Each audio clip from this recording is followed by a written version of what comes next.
You guys don't need extra motivation as you're coming down the stretcher. You know what you need to do, but kind of nice to beat a team that has a bunch of beat GCU shirts hanging on the seats when you come in, right? Yeah, absolutely. That just gave us an edge. Not that we even needed one, like you said. We took a tough loss last week, so we just wanted to come back here and respond. You look like you had a sense of urgency from the tip. First play of the game, you drove to the basket. Yeah, I just wanted to try to set the tone offensively and defensively. I wanted to give the guys that spark maybe we were missing in that last game. So I just wanted to come out and be a senior leader and set the tone.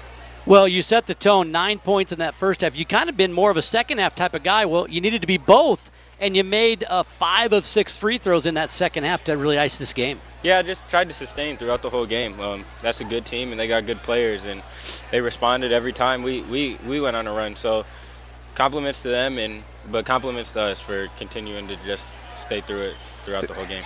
This environment might have had them a little hype early. They're not, a bigger crowd than they're used to. They hit some shots early, but it seemed like that didn't dissuade you from what you guys were going to do defensively. And once you didn't really change anything, right? You just continued with your principles. Yeah, we're used to the big crowds. I mean, we have about 2,500 more every single game. So I mean, once they hit a couple shots, we knew what we had to do. We were calm and we just sustained it. Taron Armstrong, obviously for them, gets a lot of the pub. Tyrell, you had to chase him around. He's a pretty good ball player too.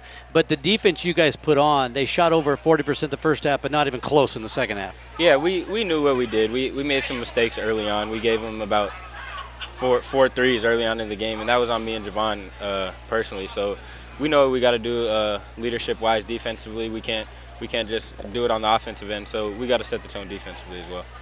What was the last few days like just for the team internally? Obviously a really disappointing loss Saturday given the chance that was there.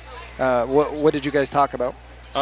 We just had to get that sense of urgency back. We can't take any game lightly.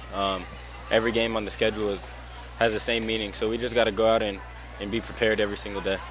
Do you guys do any scoreboard watching? I mean, we're coming down the stretch. We got about 5 or 6 games to go in the WAC. You guys keep an eye on what New Mexico State, Sam Houston, Stephen F. Austin, Seattle are doing? Yeah, we're definitely seeing where we're at because, I mean, what the position we put ourselves in, a couple losses up top would help us a little bit. So, I mean, we're checking it out a little bit, but not too much. We're just trying to focus on us.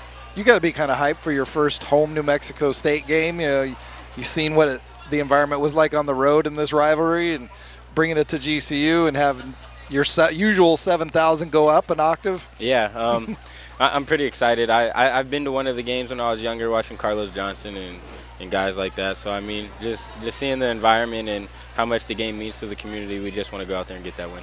Well, and as you look to finish off this regular season, you got New Mexico State, Seattle, you and Sam Houston ahead of you. You get New Mexico State and Sam Houston at home, and you have the tiebreak with Seattle. Yeah, absolutely. Do we play Seattle again? No, but you have the tiebreaker in case you guys didn't. Okay, yeah. So sorry about that. I was a little confused. I don't think we're going there, are we? But no, yeah, like you said, you never want to lose to a team twice. So we got to get those splits in, especially being back at home with the crowd and our environment. We got to get those back. Defensively, you guys have been so consistent over the season, but like now that you guys get more indoctrinated into the system, where do you feel like you guys have improved? Defensively, I feel like we pretty much maintained throughout the whole season. We've had our ups and downs a little bit, but our defense has been something we've always been able to hang our hats on. But offensively, I think we get better. Yeah, we were struggling a little bit early, and then we had that stretch where it seemed like every shot we threw up was going in, and then we went back down again. But I think we're starting to maintain and find that rhythm again offensively. You don't mind having the ball in your hands at crunch time, do you? No, I was missing some free throws early on in the season, and that's not something I do often. So I gotta hit these ones. I owe coach those. Yeah, and you told me before, not necessarily on a post-game show, but like you admitted, maybe defense wasn't your calling card at Portland State. Started to learn it a little bit more last year, and this year you've really become a guy who's been put on some of the best scorers that you play. Yeah, I've realized that I can do it, and not playing 40 minutes helps me a little bit. Play both ends and just having great teammates.